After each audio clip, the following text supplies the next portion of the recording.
नमस्कार दोस्तों, मेरा नाम सीरत है और मैं आपको कहानी वकील का ढाबा सुना रही थी। आज मैं आपको इस कहानी का 11वां भाग सुनाऊंगी, जिसका नाम है शाहरुख जीजा और जिसके लेखक हैं रोहित वर्मा रिंपू। लेकिन अगर आपने कहानी के पहले के भागों को नहीं सुना, तो मेरी सलाह है कि पहले आप कहानी के पहले के भागों को सुने, ताकि आपको कहानी के बारे में पता चल सके। कहानी के पहले के सभी भागों का लिंक वीडियो के डिस्क्रिप्शन में दे रखा है। अब ज्यादा देर ना करते हुए कहानी के 10वें भाग को शुरू करते हैं। कहानी वकील का ढाबा, भाग 11। नाम शाहरुख जीजा। एक दिन वह ईशा के साथ ननिहाल में गई हुई थी। वहां ईशा की माँ ईशा से कहती है, बेटी ईशा, कल तुम्हारी बहन को लड़के वाले देखने आ रहे हैं। वाह, यह तो बहुत अच्छी बात है। वह तो ठीक है, तो कल तुम सुबह जल्दी आ जाना। पता है ना कितने काम होते हैं। ठीक है, कल वैसे भी इतवार है और छुट्टी है। मैं रवि और रविशा सुबह जल्दी आ जाएंगे। बेटी वह क्या करेगा तुम्हारे साथ आकर? तुम अकेले ही आना। वह क्यों? रवि इस घर का दामाद है, उनका आना भी तो जरूरी है ना। बुला लेंगे, जब समय आएगा। पहले तो आ जाना। लेकिन उनसे क्या परहेज है आपको? उनको क्यों नजरअंदाज करते हो? तुम्हें सब पता है, तो फिर भी सब कुछ जानकर अनजान बनती हो। क्या पता है? बेटी बात को समझाकर रवि बोलते समय हकलाता है, और अगर वह उस समय बोलते समय कहीं हकलाने लग गया तो वहां आए मेहमान उस पर हंसने लग जाएंगे। संभव है कहीं रिश्ता होने से पहले ही ना टूट जाए। माँ, यह आप कैसी असंभव सी बात कर रहे हो? भला ऐसे होता है कि मेरे पति के हकलाने की वजह से मेरी बहन का रिश्ता टूट जाए? ऐसा नहीं होता। बेटी ऐसा होता है या नहीं होता है, मैं कुछ नहीं जानती। तो सिर्फ अकेली आएगी और उस हकले को कल साथ लेकर नहीं आएगी। ईशा की माँ ने गुस्से से कहा। क्या वो कभी नहीं आएगा? क्या उसको शादी में नहीं बुलाओगी? तब की तब देखा जाएगा। फिलहाल तो उसको कल नहीं लेकर आएगी। अब ज्यादा बहस मत कर, और तुमने अगर आना है तो आ जाना, अगर नहीं तो मत आना। शाम को ईशा और मेरी बेटी रविशा घर आ चुकी थी। मैं भी घर आ गया था। घर आकर मैंने ईशा का चेहरा कुछ उतरा हुआ महसूस किया। मैंने ईशा से इसकी वजह पूछी, लेकिन उसने यह कहकर बात को टाल दिया कि कोई खास बात नहीं है। मैंने बात को आगे ना बढ़ाने के इरादे से बात तो यहीं खत्म कर दिया और ईशा से इसके बारे में दोबारा नहीं पूछा। कुछ समय के बाद मैं अपने दफ्तर में चला गया। वहां मैं अकेला था और ईशा के यूं उदास होने की वजह के बारे में सोच रहा था कि तभी रविशा मेरे पास आई। आओ बेटी, आओ बैठो मेरे पास। पापा जी, मुझे आपसे एक बात करनी है, ईशा ने भोलेपन से कहा। बोलो बेटा, क्या बात करनी है? पापा आप ऐसे क्यों बोलते हो? कैसे बेटा? ऐसे ही रुक रुक कर। रविशा की बात सुनकर मैं हैरान था, लेकिन उसकी बात का मेरे पास कोई जवाब नहीं था। मैं हैरान इसलिए भी था कि अचानक से इसने यह सवाल क्यों पूछा, यानी उसके दिमाग में क्या चल रहा होगा। वह यह बात करने के लिए मेरे पास मेरे दफ्तर में क्यों आई? ऐसे कई प्रकार के सवाल मेरे दिमाग में अचानक से घूमने लग गए। पिताजी बोलो ना, आपने मेरी बात का जवाब नहीं दिया। देता हूँ, तेरी हर बात का जवाब देता हूँ। लेकिन पहले यह बता कि तुमने अचानक से मुझसे यह सवाल क्यों किया? क्या कोई बात हुई है? नहीं तो। तुम आज नाना नानी के घर गई थी, क्या वहां कोई बात हुई है? मेरा यह कहने की देर ही थी कि रविशा चुप हो गई, और उसकी चुप से मैं समझ गया कि वहां कोई ना कोई ऐसी बात जरूर हुई है। मैंने रविशा से पूछा, लेकिन पहले तो उसने बताने से मना कर दिया, लेकिन मेरे बार बार पूछने पर उसने कहा, पापा मुझे ज्यादा तो नहीं पता, लेकिन नानी की बातों से पता लगा कि मौसी को देखने वाले कल कोई लड़के वाले आ रहे हैं, और वह माँ को घर आने के लिए कह रही थी, लेकिन उन्होंने आपको आने से मना कर दिया। मुझे आने से मना कर दिया? वह क्यों?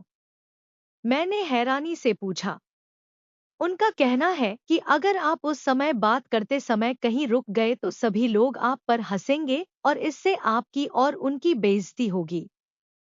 रविशा उम्र में तो 5 साल के आसपास थी, लेकिन उसकी बातें सुनकर मैं दंग रह गया था। वह सब कुछ समझ रही थी, जो कि मेरे लिए यह चिंता का विषय था, क्योंकि इंसान सब कुछ सहन कर सकता है लेकिन अपनी औलाद की नज़रों में अपनी बेइज्जती सहन नहीं कर सकता। मैंने इस विषय पर ईशा से ज्यादा बात नहीं की और अगले दिन अकेले ही उसके मायके जाने दिया।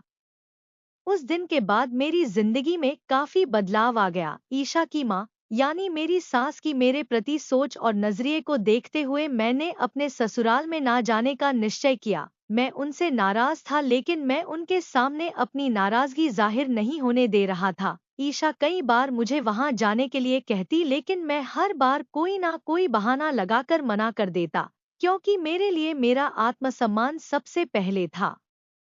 मेरी जिंदगी में जहां दुख और परेशानियां थी, वहीं कुछ राहत की बात भी थी। वह थी मेरी बेटी रविशा। रविशा अब 6 साल के आसपास हो चुकी थी और दुनियादारी को अच्छे से समझने लग गई थी। वह मेरे खिलाफ एक शब्द भी नहीं सुनती थी, जिस वजह से कई बार वह अपनी माँ से झगड़ा तक करने लग जाती। वह अपने ननिहाल भी बहुत ही कम जाती, क्योंकि वहाँ मेरी सास और ईशा की बहन अक्सर मेरी बात करके उसे चिढ़ाते थे। वह मेरी हकलाहट की समस्या का मजाक बनाते रहते थे। यही वजह थी कि मैंने भी वहाँ आना जाना लगभग कम कर दिया था। एक दिन मैं शाम को अपने दफ्तर से घर आया तो अपनी सास को ईशा के साथ बैठे हुआ देखा। मैं उनके पास जाकर उनसे मिला और मिलकर तुरंत से दूसरे कमरे में जाने लगा। तभी उन्होंने मुझे आवाज लगाई, बेटा रवि, इधर तो आओ। जी आया। आओ बैठो मेरे पास। जी बोलिए। बेटा, हमसे कोई गलती हो गई है क्या? नहीं तो क्यों, क्या हुआ? आप ऐसा क्यों कह रहे हो? तो फिर तुम हमारे पास आते क्यों नहीं? जरूर कोई बात है। नहीं माताजी, ऐसी कोई बात नहीं। वो जरा आजकल कामकाज कुछ ज्यादा होता है ना, इसलिए मैं कहीं भी नहीं जाता। चलो कोई बात नहीं, कामकाज तो होना ही चाहिए, परमात्मा नजर ना लगाए। खैर छोड़ो इन सब बातों को, मैं तुम्हें निशा की शादी का न्योता देने आई हूँ। यह बात सुनकर मुझे उन पर गुस्सा तो बहुत आया, लेकिन मैं चुप रहा। मैं उनके घर का इकलौता दामाद था और उन्होंने मुझे दरकिनार करके यह सब खुद ही कर लिया। मुझे कुछ भी बताने या सलाह वगैरह करने की नहीं सोची और आज सीधा शादी का न्योता देने आ रहे हैं। माता जी, यह तो बहुत ही खुशी की बात है। मुझे समय बता दीजिए, मैं पहुंच जाऊंगा। बेटा, सभी काम तुम्हें ही तो करना है, इसलिए तुम्हें तो पहले आना होगा। आखिरकार तुम्हारी इकलौती साली है और फिर सब तैयारियां भी तो तुम्हें करनी है। माता जी, क्यों शर्मिंदा करते हो? यह सब तो आपकी बड़ी बेटी यानी ईशा कर लेगी। मैं कौन होता हूँ तैयारी वगैरह करने वाला? मैंने बहुत प्यार से अपना गुस्सा जाहिर करते हुए कहा। नहीं बेटा, हमारे दामाद होने के नाते तुम्हारा भी तो फर्ज बनता है कि तुम हमारे इस शादी समारोह की तैयारियों में हमारा हाथ बंटाओ, तो तुम्हें पहले आना होगा। अब मैंने अपने आप को इस प्रकार से तैयार कर लिया था कि मैं किसी भी परिस्थिति में ढल जाता था। यही वजह थी कि मैंने उनसे ज्यादा बहस नहीं की और उनकी हाँ में हाँ मिलाता रहा और अंत में उन्हें जल्दी आने का आश्वासन दे दिया और कुछ समय के बाद वह वहां से चले गए। उनके जाने के बाद मैं अपने कमरे में चला गया। तभी ईशा मेरे कमरे में आई और उसने मुझसे कहा, क्या हुआ? कोई बात हुई है क्या? नहीं तो क्यों, तुम क्यों पूछ रही हो? तुम्हारा चेहरा देखकर लगता है जैसे कि कोई बात हुई है। तुमने माँ के साथ भी सही तरीके से बात नहीं की। मैंने तो की है। जैसे जैसे उन्होंने कहा वैसे वैसे मैं उनकी बात का जवाब देता गया। नहीं, मुझे लगता है कि कोई बात तो जरूर है। तुम यह बार बार क्यों कह रही हो? क्या तुम्हारा झगड़ा वगैरह का इरादा है? मेरा तो नहीं है, लेकिन आपके इस प्रकार के रवैये से लगता है कि जैसे आपका इरादा झगड़ा करने का है। तुम साफ साफ बोलो, कहना क्या चाहती हो? यही कि तुमने माँ के अच्छी तरह से पेश नहीं आए, तुमने उनके साथ ठीक से बात तक नहीं की। वह मेरी छोटी बहन यानी कि तुम्हारी साली के शादी का न्योता देने आए थे, तो तुम्हारा फर्ज बनता था कि तुम उनसे पूछो कि निशा की शादी जिससे होने वाली है वह लड़का क्या करता है, कहाँ रहता है, उसके परिवार में कौन कौन है। क्या तुम कुछ समय बैठकर उनसे दो बातें भी नहीं कर सकते थे? ईशा, तुम चुप रहो, क्योंकि अगर मैं बात करने पर आया तो तुम्हारे पास मेरी बातों का जवाब नहीं होगा। तो मेरा शक सही निकला।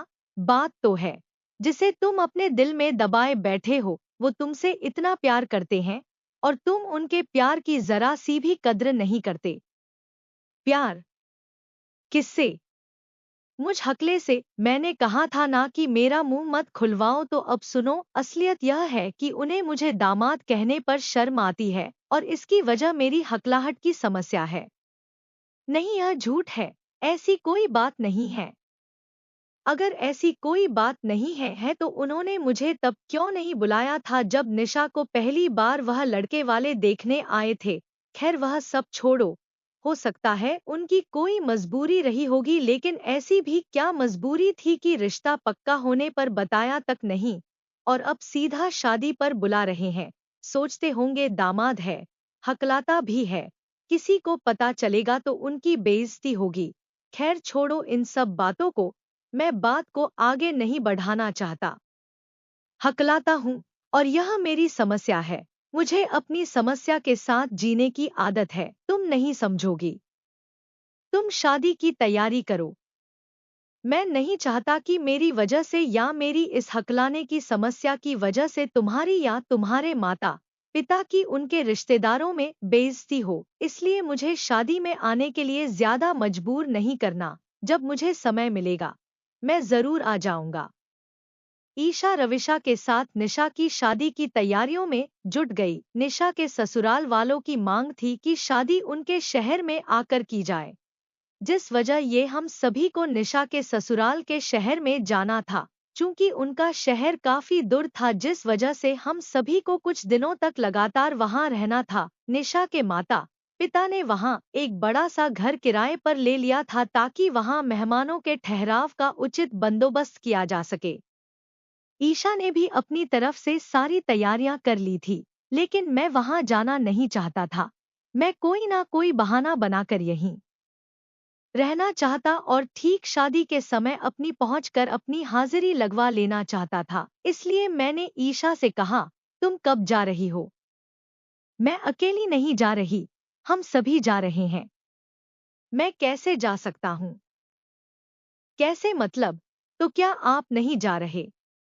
नहीं, तुम पहले चली जाओ, मैं बाद में आऊंगा। बाद में कब? शादी वाले दिन। शादी वाले दिन क्यों? अभी हमारे साथ क्यों नहीं? नहीं, अभी मुझे यहाँ कुछ काम है। क्या काम है? तुम्हें तो पता ही है कि रेस्टोरेंट का काम अभी अभी शुरू हुआ है और मैं अगर अभी तुम्हारे साथ चला गया तो उसका काम काज कौन देखेगा? पहली बात, वो कोई रेस्टोरेंट नहीं, वो एक ढाबा है और उस ढाबे की चिंता करने की जरूरत नहीं है। वह इतना भी जरूरी नहीं है। तुम्हें मेरे इस नए काम से इतनी नफरत क्यों है? मुझे कोई नफरत वगैरह नहीं है। मेरे 5 सितारा रेस्टोरेंट को तुम इतनी नफरत से ढाबा कहकर संबोधित कर रही हो। यह नफरत नहीं तो और क्या है? तुमने ही तो उसका नाम वकील का ढाबा रखा है और मेरे ढाबा कहने पर गुस्सा कर रहे हो। खैर छोड़ो इस बेफिजूल की बहस को और यह बताओ कि तुम हमारे साथ चल रहे हो कि नहीं? नहीं, अभी नहीं, मैं सीधा विवाह के समय ही आऊंगा। देखो, ऐसा नहीं होता। वहां मेरे सभी रिश्तेदार आए होंगे और सभी तुम्हारे बारे में ही पूछेंगे, तो मैं उनको क्या जवाब दूंगी? आखिरकार तुम उस घर के बड़े दामाद हो। बड़ा दामाद? यह बात तुम्हारी माँ को पहले सोचनी चाहिए थी। हमारे बीच काफी समय तक इस बात को लेकर वाद विवाद होता रहा, लेकिन मैं अपनी ना जाने की जिद पर अड़ा रहा और अपने दफ्तर जाने की तैयारी करने लगा। लेकिन तभी ईशा के पिता का फोन आया और उनके काफी आग्रह करने के बाद आखिरकार मुझे अपनी जिद छोड़नी पड़ी और उनके साथ शादी में जाना ही पड़ा। हम शादी में चले गए। वहां मेरा स्वागत बहुत ही बढ़िया तरीके से हुआ। ईशा और उसकी मां ने मेरा परिचय अपने सभी रिश्तेदारों के साथ बहुत ही अच्छे ढंग से करवाया। वहां मुझे उन सभी से मिलकर बहुत अच्छा लग रहा था, क्योंकि बचपन से ही मैं अकेला रहने की वजह से यह सब रिश्तेदारियां भूल चुका था, जिस वजह से वहां सबसे मिलकर बहुत अच्छा लग रहा था। सब कुछ सही चल रहा था। मैं वहां बहुत ही कम बोल रहा था और जरूरत पड़ने पर ही किसी से बातचीत करता, जिस वजह से किसी को मेरी हकलाहट की समस्या का पता नहीं चल रहा था। तभी निशा ने मेरी मुलाकात एक लड़के के साथ करवाई। जीजा जी, इनसे मिलो, यह हमारी मौसी जी का बेटा है, दीपक। निशा, लेकिन मौसी जी का तो कोई बेटा नहीं है। जीजा जी, यह देहरादून वाली मौसी जी का बेटा है। उनके बारे में आप नहीं जानते, यह माता जी के चाचा जी की बेटी का बेटा है। ओह, तुमसे मिलकर खुशी हुई दीपक जी, मुझे भी। निशा हम दोनों की मुलाकात करवाकर खुद कहीं और चली गई और दीपक मेरे साथ बातें करने के लिए यहीं मेरे पास ही रहा। वह मेरी तरफ देख कर मुस्कुरा रहा था, जिस वजह से मुझे उस पर शक होने लगा था कि कहीं यह मेरी हकलाहट का मजाक बनाने के इरादे से तो नहीं मुस्कुरा रहा। चूंकि उसकी मुस्कुराहट में उसकी शरारत साफ झलक रही थी, जिससे कि मैं सचेत हो गया और बहाना बनाकर वहां से निकल गया। मैं वहां अकेले रहने की कोशिश करने लगा। एक शाम को निशा और उसके सभी दोस्त रिश्तेदार एक जगह इकट्ठा बैठे हुए थे। मैं वहां उनके पास से गुजर रहा था कि तभी निशा ने मुझे आवाज लगाई और पास बैठने के लिए कहा। मैं जाकर वहां बैठ गया, या यूं कह लो मेरा उनके पास जाना मेरी मजबूरी भी थी। धीरे धीरे बातचीत का दौर शुरू हो गया। और फिर बेटा जी क्या करते हो? निशा की एक रिश्तेदार ने कहा। जी, मैं वकील हूँ और मेरा एक रेस्टोरेंट भी है। वाह बेटा, तुम वकील हो। मेरा भतीजा भी वकील है, उसका नाम कपिल है। तुम्हारे ही शहर का है, शायद तुम उसे जानते होंगे। जी हाँ, का का कपिल को म मैं जानता हूँ। मैंने यह बात हकलाते हुए कही थी। मुझे यूं हकलाता हुआ देखकर वहां बैठे कुछ लोग तो हैरान रह गए और कुछ लोग छिप छिपाकर मुस्कुराने लग गए थे। ईशा मेरी तरफ गुस्से से देखकर वहां से चली गई। दीपक भी वहां मौजूद था और उसने मेरी इस बात का मजाक बना लिया और बार बार मेरे जैसे हकलाने का नाटक करके मेरी बेइज्जती करने लग गया।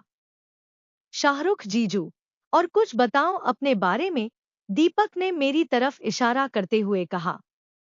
दीपक, इनका नाम रवि है और तमीज से बात करो, यह रिश्ते में तुम्हारे जीजा जी हैं।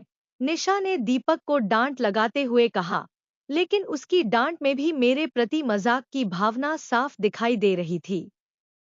निशा दीदी, मैं तो मजाक में कह रहा हूँ, और वैसे भी हमारा जीजा साले के रिश्ते में मजाक तो बनता ही है। इसके बाद दीपक जैसे मेरे पीछे ही पड़ गया। मैं जहां जाता वह वहां ही आ जाता और मुझे शाहरुख जीजू कहकर पुकारने लगता। उसके देखा देखी कुछ और रिश्तेदार भी मुझे शाहरुख जीजू कहकर मेरा मजाक बनाने लग गए।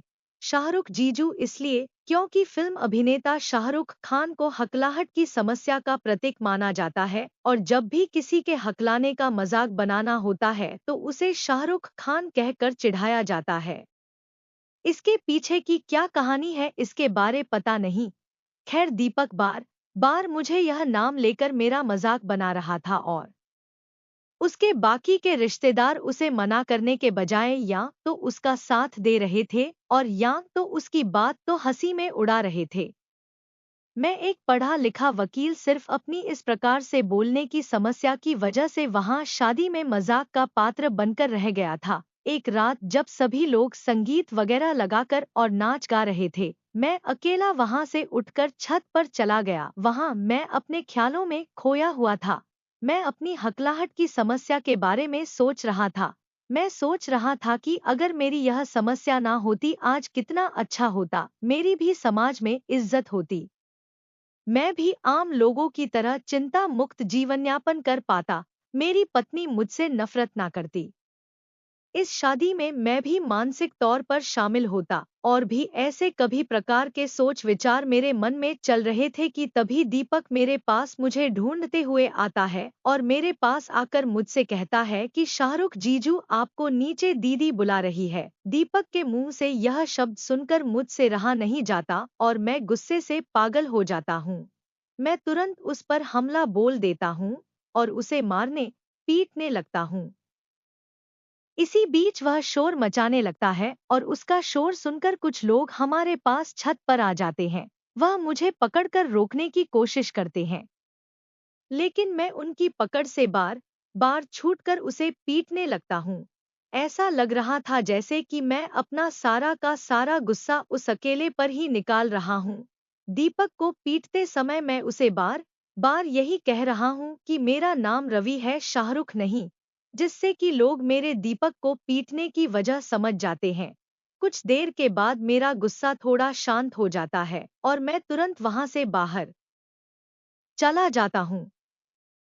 मैं वहां से निकलकर एक होटल में रात गुजारने के लिए चला जाता हूँ। कुछ देर के बाद ईशा मुझे फोन करती है। हेलो, कहाँ हूँ? क्यों, अब क्या काम है? मैं पूछ रही हूँ, कहाँ हो तुम? जहां भी हूँ सुरक्षित हूँ। तुम मेरी चिंता मत करो, मैंने कुछ गुस्से में कहा। आपने जो भी किया सही नहीं किया।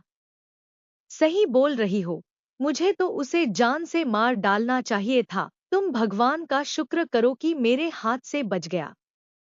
आपने मेरी मेरे ही रिश्तेदारों के सामने बेइज्जती करवा दी। और जो वह बार बार मुझे शाहरुख जीजू कहकर मेरा मजाक बना रहा था, उसका क्या? वह तो नादान बच्चा है, लेकिन आप तो समझदार हो। समझदार हूँ, लेकिन पागल नहीं हूँ जो बार बार अपनी बेइज्जती करवाता रहूं। मुझे अपना आत्मसम्मान बहुत प्यारा है और मुझे इसकी रक्षा करनी आती है। और रही बात उस नादान बच्चे की, तो वह बच्चा नहीं है।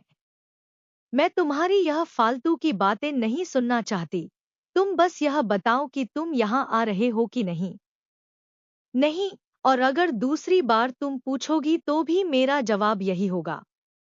इसके बाद उसने फोन बंद कर दिया। कुछ समय के बाद उसके पिता का फोन आया और उन्होंने मुझसे होटल का पता पूछा और कहा कि वह वहां आने वाले हैं। मैं जानता था कि वह क्या करने आ रहे हैं, लेकिन फिर भी मैंने उन्हें अपने होटल का पता बता दिया। कुछ समय के बाद उसके पिता वहां आ पहुंचे। बेटा, हमें माफ कर देना, मैं उस लड़के की तरफ से तुमसे माफी मांगता हूँ।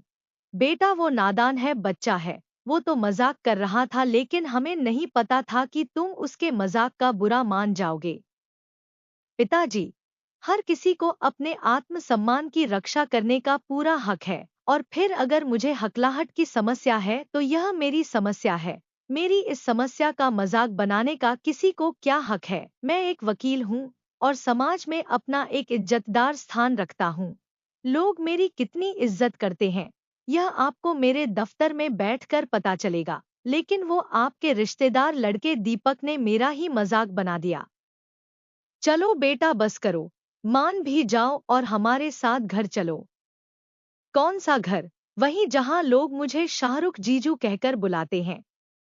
बेटा, मैं तुम्हारे पैर पड़ता हूँ, तुम नहीं आओगे तो मैं अपने रिश्तेदारों को क्या मुंह दिखाऊंगा? लोग पूछेंगे कि आपका बड़ा दामाद कहाँ है, तो मैं क्या जवाब दूंगा? और फिर कल को निशा की बारात भी आएगी, निशा के ससुराल वालों को मैं क्या जवाब दूंगा?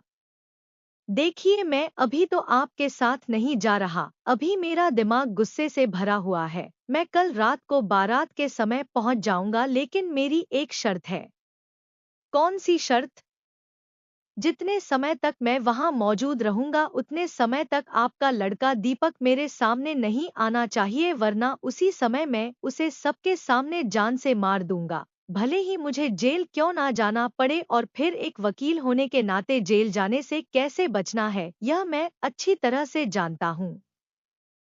कुछ समय के बाद ईशा के पिताजी वहां से चले गए और मैंने उनसे कल रात को बारात के समय आने के बोल दिया था, लेकिन सिर्फ मैं जानता हूँ या मेरा भगवान जानता है कि मैंने अपने गुस्से को काबू में कैसे किया था। सारी रात मैं गुस्से से तिलमिला रहा था। अपने गुस्से को शांत करने के लिए मैंने शराब का सहारा भी लिया, लेकिन उस शराब के नशे ने मुझे और पागल कर दिया। सच में, अगर उस समय मेरे सामने वो दीपक आ जाता तो मैं उसे सच में जान से मार ही डालता।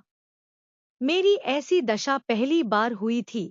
ऐसा लग रहा था जैसे कई वर्षों से ज्वालामुखी जो कि मेरे दिल में दशक रहा था, आज वो फूट गया है। अगले दिन रात को मैं निशा की बारात में समय पर ही पहुंचा। मैं वहां सिर्फ कुछ समय ही रहा और देर रात को वापस होटल में आ गया, लेकिन जितने समय तक मैं वहां रहा उतने समय तक दीपक मुझे वहां दिखाई नहीं दिया।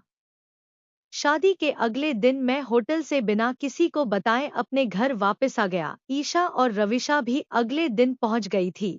इस बात को लेकर ईशा ने मुझसे कई दिनों तक बात नहीं की और मैंने भी इसकी कोई परवाह नहीं की। ऐसा लग रहा था कि जैसे हम दोनों में रूठने मनाने वाला सिलसिला खत्म हो चुका था। मैं अपने रेस्टोरेंट में रात बिताने लग गया था। फिर एक दिन ईशा मेरे पास रेस्टोरेंट में आई और अपनी गलतियों की माफी मांगने लग गई। मैंने भी बात को ज्यादा ना बढ़ाते हुए उसे माफ कर दिया और घर वापस आकर रहने लग गया। आगे की कहानी जानने को लिए बने रहिए हमारे साथ और साथ ही आप हमारे चैनल को सब्सक्राइब करके घंटीन वाले बटन को दबा दें ताकि कहानी का अगला भाग पब्लिश होते ही इसकी नोटिफिकेशन सबसे पहले आपको मिल सके। कहानी के प्रति आपके सुझाव हमारे लिए बहुमूल्य हैं। कृपया कमेंट करके हमें अपने सुझाव जरूर दें। धन्यवाद। मेरा नाम है सीरत और मिलते हैं कहानी के अगले भाग में। तब तक के लिए आप मुझे इजाजत दें। धन्यवाद एक बार फिर से।